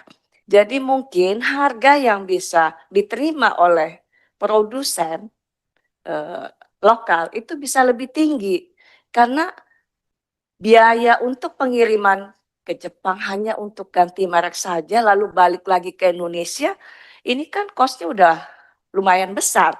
Begitu juga dengan Zara, ya kan? Nike juga sama. Zara dari Spanyol, Nike dibuat di Tangerang. Kenapa orang-orang kita memproduksi, kemudian setelah itu dikirim lagi misalnya ke Amerika, setelah itu balik lagi ke Indonesia. Nah ini kan sepertinya kita ini cuma bisa memproduksi tapi tidak bisa artinya menjadi kebanggaan bahwa itu adalah produksi kita, ya. Saya lihat kayak di Jepang misalnya, semua merek-mereknya itu mereknya berbeda ya misalnya, tapi made in Japan atau Cina. Jadi kenapa kita nggak bikin misalnya Zara made in Indonesia seperti itu. Kemudian juga kayak kopi-kopi Starbucks ya, kita lihat itu ramai sekali. Padahal kopi-kopi lokal kita sangat nikmat dan enak. Nah, ini harus ada inovasi atau pendampingan yang tadi sudah disebutkan oleh Pak Sekjen saya, sosialisasi Pak, supaya pelaku-pelaku UMKM ini juga bisa memberikan masukan. Ini loh yang bisa membranding mereka, sehingga mereka juga bisa bersaing dengan produk-produk dari luar negeri. Nah, lanjut lagi Pak terkait UMKM tadi juga yang kalau di sini saya lihat kan memang UMKM-nya sepertinya skalanya sudah besar ya. Saya juga ingin ada perhatian dari Kementerian Perdagangan terkait UMKM kecil Pak. Yang mereka muncul pada saat misalnya ada kegiatan, mereka dipanggil buka bazar seperti itu. Tapi setelah itu hilang lagi. Nah, ini maksud saya kita maintenance UMKM seperti ini. Jadi jangan kita minta mereka untuk mengikuti bazar pada saat ada kegiatan, tapi hanya sebagai pelengkap saja. Setelah itu dilepas. Kan kasihan mereka-mereka ini. Jadi pekerjaan mereka itu tidak kontinu. Akhirnya apa yang terjadi? Mereka ya tidak mau buka bazar kalau misalnya tidak ada kepastian bahwa barang mereka itu akan laku sekian. Karena kalau cuma laku sedikit, mereka merugi. Jadi ini tolong Pak, fasilitasi UMKM kecil. Saya rasa itu pimpinan. Mudah-mudahan ekonomi kita ke depan akan menjadi lebih baik dengan kerjasama yang baik antara kami dari Komisi 6 dengan Kementerian Perdagangan. Terima kasih Bu Nuraya. Terakhir Pak Kawendra. Assalamualaikum warahmatullahi wabarakatuh. Terima kasih pimpinan Uang NH, Pak Menteri Perdagangan, Bu Wakil Menteri Perdagangan, Pak Dirjen, Pak Sesmen dan semua jajaran Kementerian Perdagangan, teman-teman dari BPKN, Pak Ketua, Wakil Ketua dan semua jajaran. Terima kasih sudah hadir dan ada beberapa hal saja saya ingin mengkonsentrasikan. Itu adalah salah satunya adalah terkait, saya pertama mengapresiasi soal penerbitan PMSE ini tentunya kan untuk perdagangan melalui sistem elektronik. Cuman memang di sana kayaknya perlu di-adjust beberapa turunannya nanti ke depan. Tadi sudah disampaikan beberapa kawan-kawan terkait marketplace seperti apa. Nah, kita pun rasanya perlu mendorong bagaimana yang namanya audit algoritma itu betul-betul dilakukan. Dan ada Ditjen PNKT kan, PKTN apa PKTN? Nah, Pak, PKTN itu bisa penetrasi terkait itu. Bagaimana kita bisa mengcounter yang namanya fake review, predatory pricing dan lain segala macamnya supaya tidak merugikan. Justru kan kita kan melakukan perlindungan untuk produk kita dan bahkan kalau perlu melakukan penegasan lagi kepada marketplace bahwa 40% prioritas didorong dulu produk lokal di etalase pertama itu. Misalkan seperti itu. Silahkan di-adjust seperti apa. Supaya apa? UMKM kita, produk-produk lokal kita mendapatkan kesempatan lebih. Nggak ada salahnya kan? Kita tuan rumah di negeri sendiri, ya kan? Ingin berdiri di atas kaki sendiri, mendapatkan kesempatan lebih besar oleh vehicle negara sendiri gitu. Yang melakukan penetrasi itu. Terus kemudian saya pun rasanya perlu menyarankan teman-teman di PKTN dan BPKN untuk melakukan sinkronisasi data. Karena agak beda nih soal penyelesaian aduan versi BPKN 50%, versi PKTN 89%. Nah, sejauh apa sebetulnya? Apa beda indikatornya penyelesaiannya? Karena datanya beda nih. Nah, terus itu kemudian saya pun ingin mengusulkan ke depan itu kayaknya perlu juga dibangun kayak model National Consumer Intelligence System berbasis Artificial Intelligence. Supaya apa? Datanya terintegrasi, baik itu aduan konsumen, terus BPKN juga bisa connect di sana dengan pemerintah daerah. dengan pemerintah daerah juga dikonekkan gitu kan. Jangan nunggu pemerintah daerah masuk dulu gitu. Tapi dari kita udah terintegrasi secara langsung. Kemudian di sini kan selalu menjadi program unggulannya Kemendag itu adalah bagaimana UMKM bisa ekspor, perluasan pasar ekspor. Kita apresiasi berbagai perjanjian kerjasama yang menjadi pintu gerbang untuk UMKM kita menembus pasar global. Cuman memang perlu ada kajian terukurnya, Pak Mendag. Saya rasanya nggak mau muluk-muluk, Pak Mendag. Kayak misalkan seperti ini, yang paling mudah diingat oleh global itu saat ini dari kuliner Indonesia adalah rendang. Itu data global ya, rendang. Di setiap negara pasti semua punya daging khas daerah negaranya masing-masing. Bahan baku rendang adalah daging. Oke? Cara mengelolanya bisa diajarkan. Betul? Yang kadang-kadang teman-teman kita di berbagai negara sulit adalah bumbunya. Memang Indonesia ini gastronominya, kita bersyukur dengan kekayaan gastronomi yang kita miliki, tapi kelebihan sekaligus kekurangannya, gastronomi kita itu rempah. Banyak sekali kondimen di sana yang perlu disajikan. Artinya, bumbu ini menjadi salah satu indikator strategis sebetulnya. Kalau kita mau bicara soal memperkenalkan bagaimana produk kita, itu semakin dicintai market. Saya punya cerita lucu, mungkin. Mungkin beberapa waktu lalu saya berkesempatan berkunjung ke Azerbaijan. Di sana berdiskusi dengan teman-teman pejuang UMKM yang dari Indonesia dan pejuang ekonomi kreatif. Kebetulan saya ada organisasi namanya Gekraf, Gerakan Ekonomi Kreatif Nasional. Bu Wamen juga menjadi wakil ketua umum di sana. Terima kasih teman-teman ITPC mempermudah berbagai komunikasi kita. Jadi kemarin di Azerbaijan lucu, Pak. Ada teman-teman kita, diaspora kita di sana, itu masak rendang. Saya bukan orang Sumbar nih ya, tapi karena data global adalah rendang, kita bicara rendang. Masak rendang. Tetangganya dikasih coba. Terus suka ternyata. Besoknya dia datang nanya, gimana cara bikinnya? Oh ini susah, ada bahan-bahan. Oh ya udah kita punya dagingnya, tolong buatkan.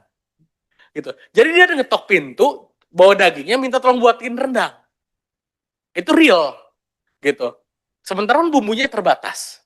Nah, ini jadi harus konsen kita juga. Kita harus bangga ketika kita bicara spice up the world. Bagaimana rasa kita bisa mempengaruhi dunia, diplomasi melalui rasa. Gitu. Ini ukuran mudah, Pak. Saya rasa kalau misalnya kita bicara bagaimana kesuksesan perdagangan kita dari yang level UMKM bisa menyediakan berbagai bahan baku, bumbu segala macam, tapi harus difasilitasi. Mungkin Kementerian Perdagangan melakukan kerjasama dengan Kementerian Luar Negeri. Kita punya kantor-kantor perwakilan, mungkin sebagian bisa menjadi hub untuk komunikasi secara perdagangan, kolaborasi di sana. Vehicle-nya sudah ada, gitu. Tinggal bagaimana kita menjembatani secara internal kekuatan kita yang ada di luar, ini sinergi supaya manfaatnya lebih terasa.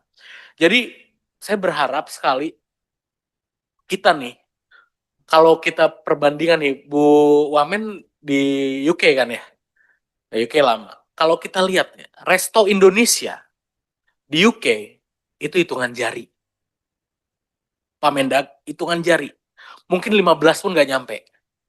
Di bawah 10 rasanya. Se-UK. Se-UK. Sementara Thailand, Vietnam ribuan, Pak Mendag. Ini sih kita sudah bukan bicara lagi sekedar bagaimana promosi pariwisata. Tapi kita penetrasi market ke sana. Gitu. Nah mungkin hal-hal kayak gini kita mesti konsentrasikan. Bicara perluasan pasar ekspor, UMKM bisa ekspor itu seperti apa? Apakah UMKM yang ada di Cibaduyut bisa berdagang di sana? Apakah hanya produknya? Kalau produknya secara bertahap, kapan bisa dagang di sananya? Kapan bisa memproduksi di sananya? Bahan bakunya dari kita, memproduksi di sana, mempekerjakan pekerja sana. Kalau perlu, supaya gagah, orang Indonesia jadi bosnya. Gitu. Saya punya mimpi hal-hal seperti ini.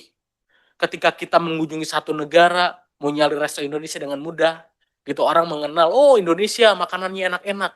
Dan alhamdulillah salah satu teman-teman yang memiliki resto di UK tadi itu salah satu menjadi favorit di sana. Padahal dengan kita tidak memiliki lebih dari 10 resto. Menjadi salah satu favorit di London. Artinya apa? Potensinya besar.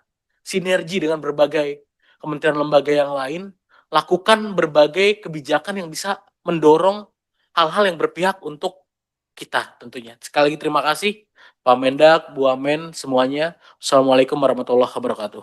Waalaikumsalam. Masih ada? Sedikit betul akan tidak mendaftar. Silakan, Pak. Sedikit dan berpihak kepada rakyatnya. Pimpinan anggota Komisi 6 yang kami hormati, Pak Menteri Perdagangan dan segenap jajaran, Pak Ibu Wamen. Pertama, kami memberikan apresiasi kepada Kementerian Perdagangan telah memperoleh WTP 4 kali berturut-turut dari 2022 sampai 2025. Tentunya dalam evaluasi kinerja keuangan tidak sembarangan untuk meraih WTP. Tentu dalam akuntansinya ini cukup baiklah.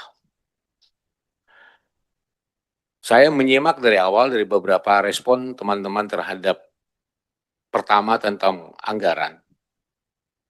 Yang kedua tentang persoalan kerakyatan yang ditimpa hari ini oleh para pelaku usaha kecil dan menengah, juga para industri kecil dan menengah, juga para pengusaha besar.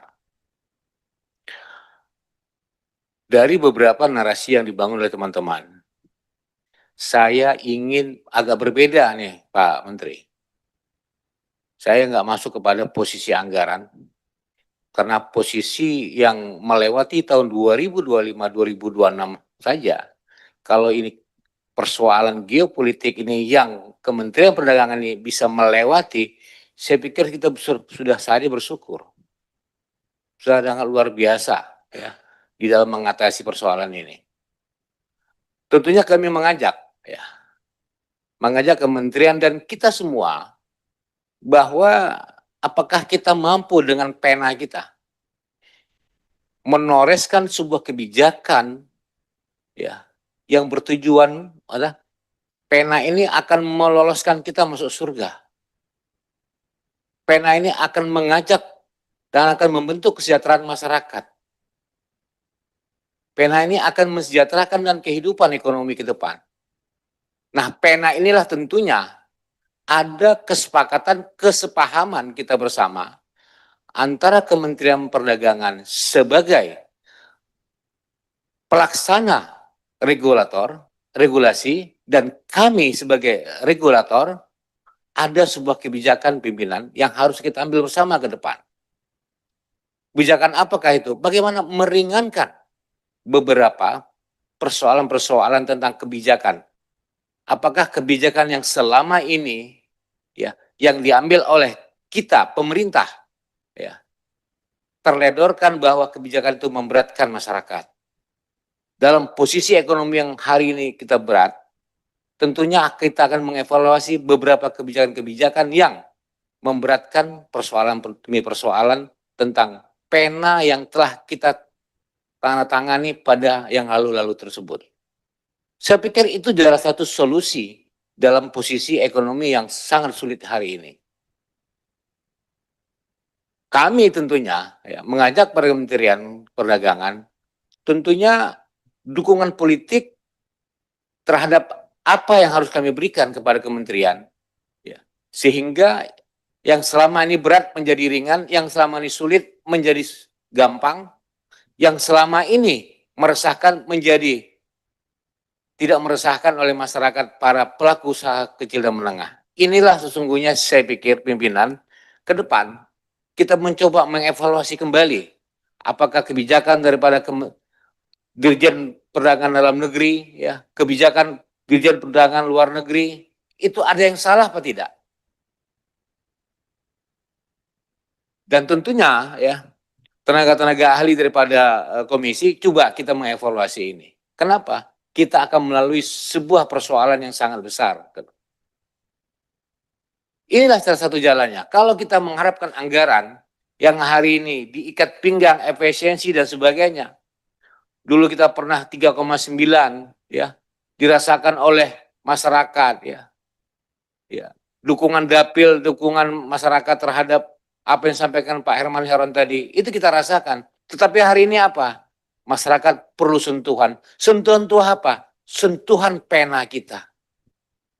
Sentuhan pena kita inilah tentunya harus kita evaluasi, Pak Iqbal, Pak Moga, dan juga Pak Tony, ya, sebagai dirjen yang hari ini yang pernah menoreskan sebuah kebijakan, apakah salah atau tidak, tentunya perlu kita evaluasi.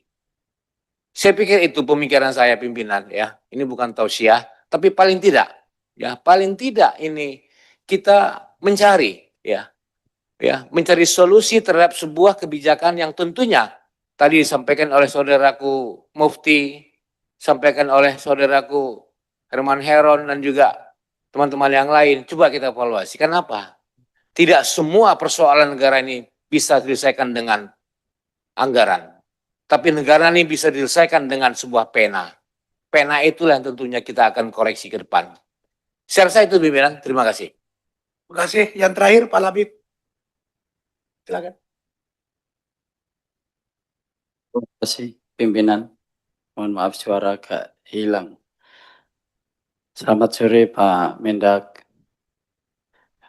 Bu Roro, Bu Wamendak, dan Mas Mufti, Ketua BPKN, serta jajaran Kemendak dan BPKN. Saya mengapresiasi produk ekspor UMKM ekspor yang sudah dibina oleh Kemendak. Tapi saya usul Pak, banyak sekali produk UMKM yang juga belum bisa mengakses pasar internasional. Saya kira perlu dikoneksikan atau dikolaborasikan dengan BUMN. Banyak sekali BUMN kita ini yang mendapatkan penugasan impor. Saya kira mereka juga perlu didorong untuk kita tugasi ekspor, terutama ekspor produk-produk UMKM yang kesulitan untuk memperoleh akses pasar internasional. Sehingga produk-produk UMKM ini punya daya jangkau kalau itu dikoneksikan atau dikolaborasikan dengan BUMN, terutama BUMN yang bergerak di perdagangan seperti ID Food, PPI, dan lain-lain. Karena mereka sudah sering kita tugasi untuk impor komoditi tertentu. Sudah saatnya juga kita beri penugasan untuk ekspor, terutama untuk produk-produk UMKM. Sehingga produk-produk UMKM kita bisa menjangkau. UMKM yang sudah go ekspor itu memang sudah banyak yang dibina oleh Kemendak, tapi saya kira perlu diperluas dengan cara kolaborasi seperti itu. Saya kira itu aja masukan saya. Terima kasih. Assalamualaikum warahmatullahi wabarakatuh. Salam. Terima kasih kepada seluruh Bapak Ibu anggota yang telah menyampaikan pandangan, pertanyaan, masukan kepada Menteri Perdagangan, dan kalau Ketua BPK cuma satu tadi dari Pak KW aja. Silakan Pak Menteri yang dijawab yang masih dalam ruangan. Maksud saya yang anggota masih dalam ruangan. Yang sudah tidak ada Bapak jawab secara tertulis. Jadi singkat aja Pak Mendak, silakan. Baik, terima kasih pimpinan. Kalau gitu jawabannya sangat singkat. Terima kasih. Jadi yang seperti arahan pimpinan sebagian besar akan saya jawab tertulis. Yang pertama Pak, mengenai anggaran memang tahun 2027 itu 1,1 triliun. Nah kemarin kan kita melakukan pembahasan dengan Komisi 6 terkait pagu indikatif. Kemudian kita mengusulkan tambahan 2,4 yang di dalam anggaran itu sudah termasuk pasar, Pak ya, dan sosialisasi. Jadi kami mohon dukungan dari Bapak Ibu anggota Dewan yang terhormat agar anggaran itu nanti bisa terwujud. Kemudian yang kedua terkait dengan ART. Jadi sebenarnya kenapa sih kita harus melakukan perjanjian dengan Amerika? Bapak Ibu yang saya hormati, surplus terbesar kita itu justru ke Amerika, Pak. Ya, jadi surplus pertama itu Amerika, kemudian India, Filipina, Belanda, dan Vietnam. 5 itu surplus. Nah, kalau kita nggak ada perjanjian dagang ke Amerika, surplus kita nilainya 18,11 miliar US dollar. Surplus kita ke Amerika. Baru kemudian diikuti India 14 miliar, dan seterusnya. Ekspor kita ke Amerika itu 30,9 miliar US dollar. Jadi pangsa pasar ekspor kita ke Amerika itu sekitar 11%. Kita berunding ke Amerika, dengan Amerika itu sudah dimulai sejak tahun 1996. Sudah 30 tahun, Pak. Tapi tidak pernah berhasil. Bulan Juli 1996 kita membuat apa yang dinamakan TIFA, Trade and Investment Framework Agreement. Jadi itu sebuah wadah untuk membuat perjanjian dagang dengan Amerika, tapi selalu gagal. Kenapa? Karena Amerika tahu kalau Amerika itu justru akan menjadi pasar produk-produk Indonesia. Dan ini terbukti. Buktinya kita surplus. Jadi kalau mungkin sebagian tadi disampaikan kita dirugikan, tapi dari neraca perdagangan kita untung, Pak. Kita untung. Kita impor dari Amerika kan juga kebutuhan-kebutuhan yang kita perlukan. Kita impor gandum, kita impor kedelai, memang kita nggak punya. Ya, jadi potensi pasar kita sangat besar. Saya kira justru kemarin ketika kesempatan ART dengan Bapak Presiden, menurut saya justru itu momen yang luar biasa, karena kita sudah nunggu 30 tahun, Pak. Jadi menurut saya itu kesempatan yang bagus buat kita. Kemudian yang kedua, UMKM bisa ekspor. Jadi kita itu mempunyai perwakilan ADAC ITBC di 33 negara. Jumlahnya ada 46. Kita mempunyai program UMKM bisa ekspor itu, nanti UMKM cukup presentasi ke perwakilan kita, ke ADAC, ke ITBC, mempresentasikan produknya, kemudian ADAC ITBC mencarikan buyer, setelah dapat buyer, nanti UMKM-nya presentasi lagi ke buyer, didampingi oleh perwakilan kita. Dan kita sudah tahun 2025, kita sudah memfasilitasi lebih dari 1.000 UMKM yang siap ekspor. Transaksinya, Pak, tahun lalu itu 134 juta US. 2 triliun lebih itu untuk UMKM yang 70% belum pernah ekspor. Dan semua hanya online, Pak. Semua online. Jadi memang ya katakanlah tidak menggunakan APBN karena semua online. Nah, sekarang Pak, Januari Mei ini transaksinya sudah 193 juta US. Januari Mei. Tahun lalu setahun 134, sekarang Januari Mei sudah 193. Jadi itu sebenarnya kita terus melakukan pembinaan ke UMKM untuk ekspor dan juga kemitraan untuk di dalam negeri. Jadi kalau tadi disampaikan kita seolah-olah tidak bersentuhan dengan UMKM, sebenarnya Pak, kita itu banyak memfasilitasi UMKM kita untuk masuk retail modern. Sekitar 2 minggu yang lalu Pak, kita baru saja memfasilitasi, kita membuat perjanjian dengan Metro Department Store, dan banyak produk UMKM kita, kebetulan produk-produk fashion yang sekarang dijual di Metro Department Store. Itu adalah bentuk kerjasama kita. Tapi syaratnya apa? Syaratnya adalah produk UMKM itu harus berdaya saing. Kalau produknya nggak berdaya saing, nggak berkualitas, ya tidak bisa, Pak. Nah, itu yang kita lakukan seperti pelatihan, kemudian pendampingan, desain, dan sebagainya kita lakukan. Itu terus kita lakukan sampai sekarang. Jadi, walaupun kondisi apapun, kita kan banyak berbagai cara ya. Ini mungkin ART saya ulangi Pak ya, karena Bapak baru hadir, nanti biar besok nggak nanya lagi. Jadi kenapa Pak kita perlu ada ART? Maaf Pak ya, saya ulang sedikit ya.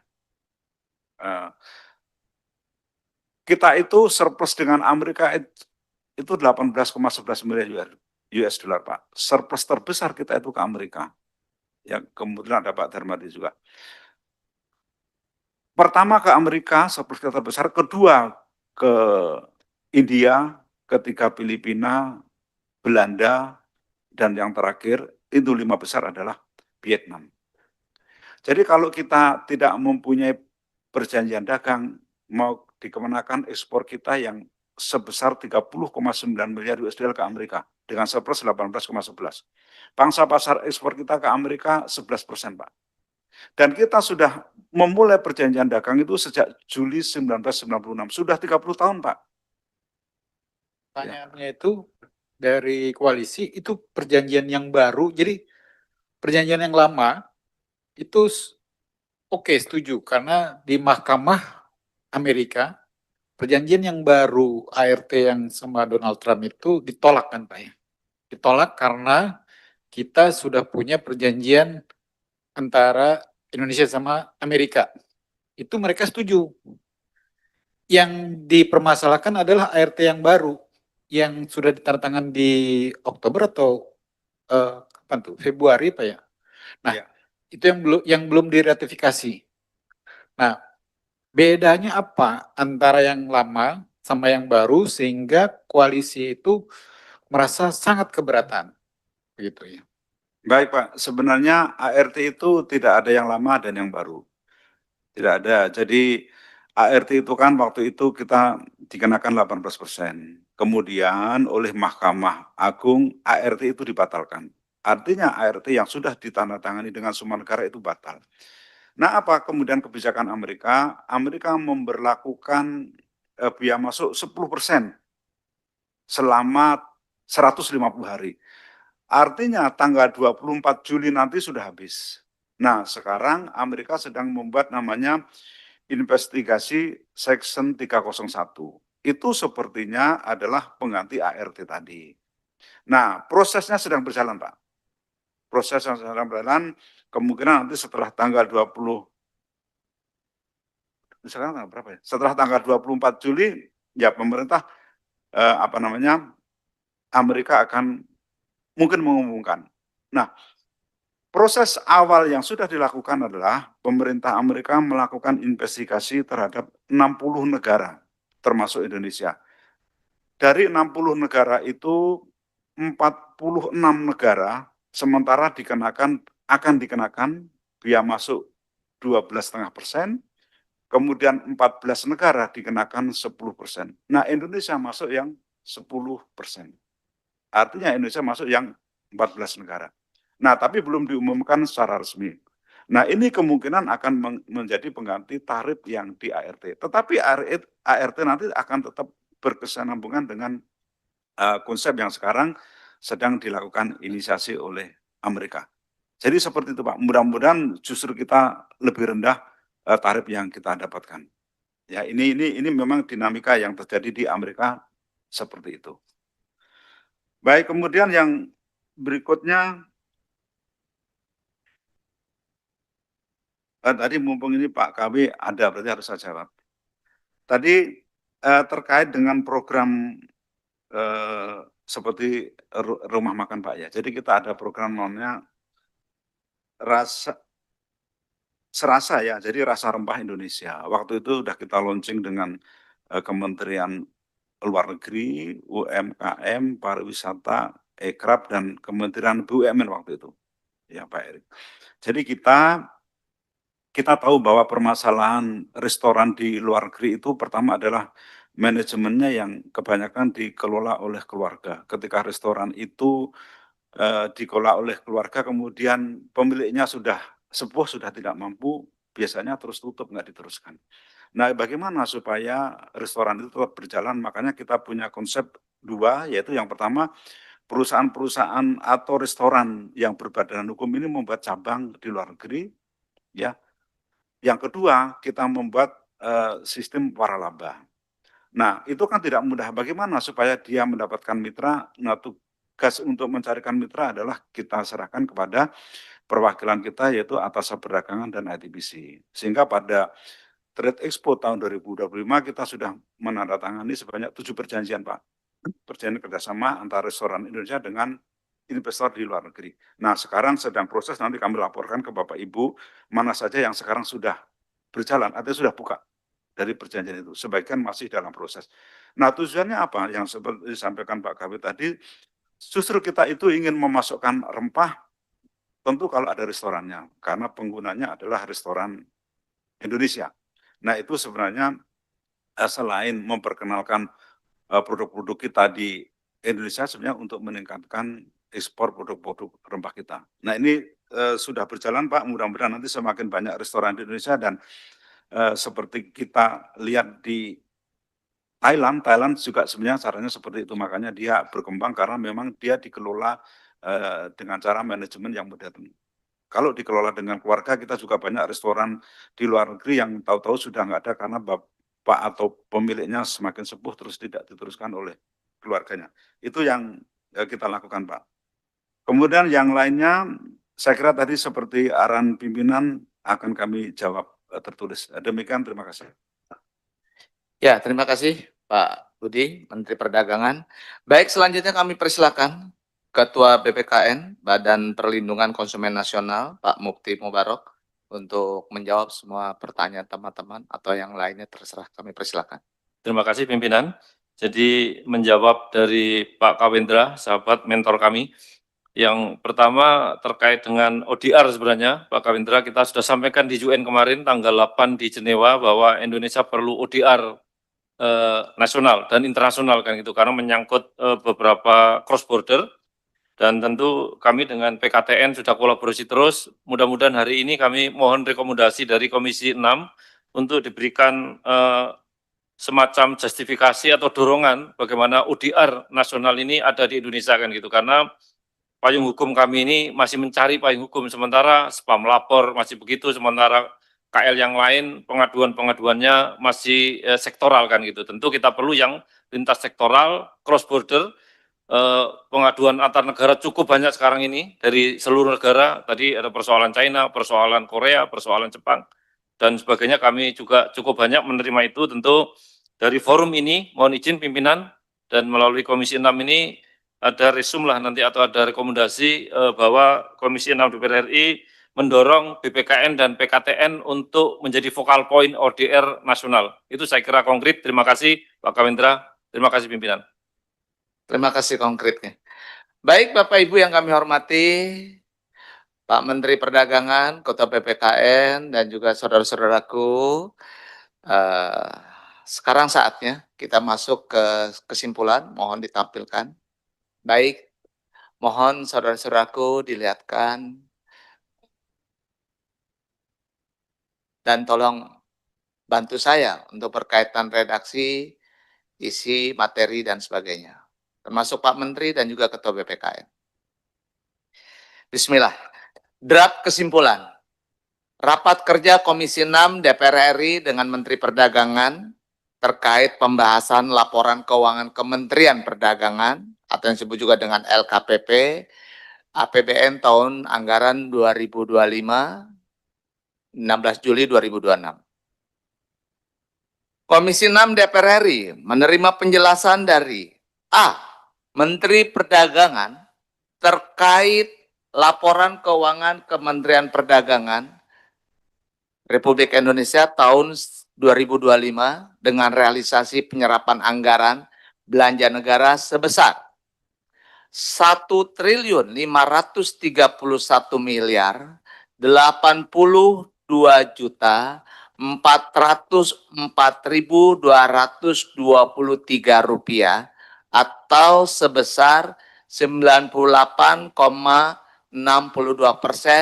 dari pagu efektif Kementerian Perdagangan Republik Indonesia tahun 2025 sebesar 1.552.522.319.000 rupiah dengan opini wajar tanpa pengecualian atau yang disebut juga dengan WTP. B. BPKN terkait laporan keuangan BPKN tahun 2025 dengan realisasi penyerapan anggaran belanja negara sebesar 6.706.506.480 rupiah atau sebesar 99,5% dari pagu efektif BPKN tahun anggaran 2025 sebesar 6.735.472.000 rupiah. Setuju? Poin 2. Komisi 6 DPR RI mengapresiasi predikat wajar tanpa pengecualian atau yang disebut juga dengan WTP atas laporan keuangan Kementerian Perdagangan Republik Indonesia sebanyak 4 kali berturut-turut dari tahun 2022 hingga 2025. Setuju? Poin 3. Komisi 6 DPR RI meminta Perdagangan Republik Indonesia dan juga BPKN untuk memberikan jawaban tertulis dalam waktu paling lama 7 hari kerja atas setiap pertanyaan yang diajukan oleh anggota Komisi 6 DPR RI secara jelas dan lengkap. Baik Bapak Ibu, setuju ya? Baik Bapak Ibu yang kami hormati. Mas, pimpinan izin, tadi Ya. usulan dari permohonan dari teman-teman BPKN kayaknya perlu kita akomodir untuk kita dorong juga. Silahkan mungkin Pak Ketua redaksionalnya. Iya, Coba. Komisi 6 DPR RI mendorong ODR sebagai focal point, Focal point online itu apa, dispute Pak? resolution, pengaduan sistem digital atau Nah sistem itu, maksud saya di Indonesiain. online Focal dispute point resolution, apa? Terdianggapnya audisi. pengaduan secara online, Pak. Pengaduan secara online. Yap.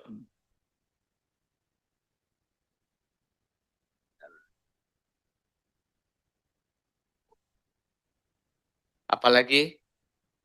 Kepada BPKN dan PKTN dan KL terkait, gitu aja Pak.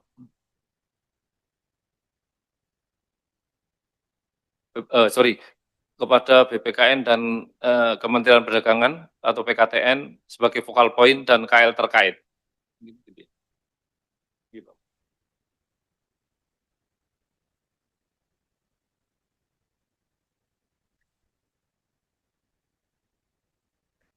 Ada penambahan dari teman-teman anggota? Dirjen PKTN, izin pimpinan.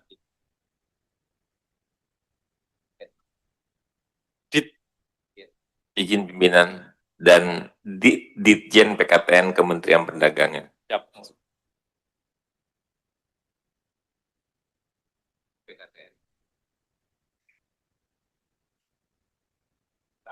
Oh, saya. Ya, sabar.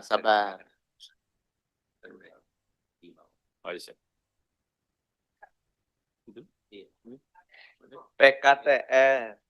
PKTN izin.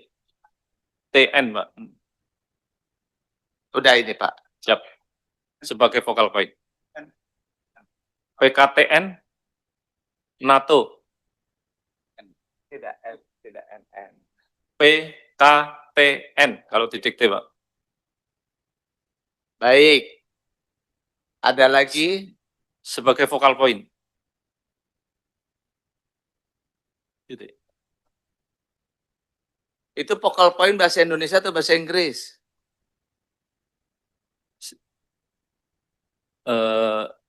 Komisi DPR RI mendorong pengaduan secara online kepada BPKN dan Kementerian Perdagangan. Oh sorry, mungkin Kementerian Perdagangannya dicoret aja karena sudah ada di Dirjen PKTN Kementerian Perdagangan.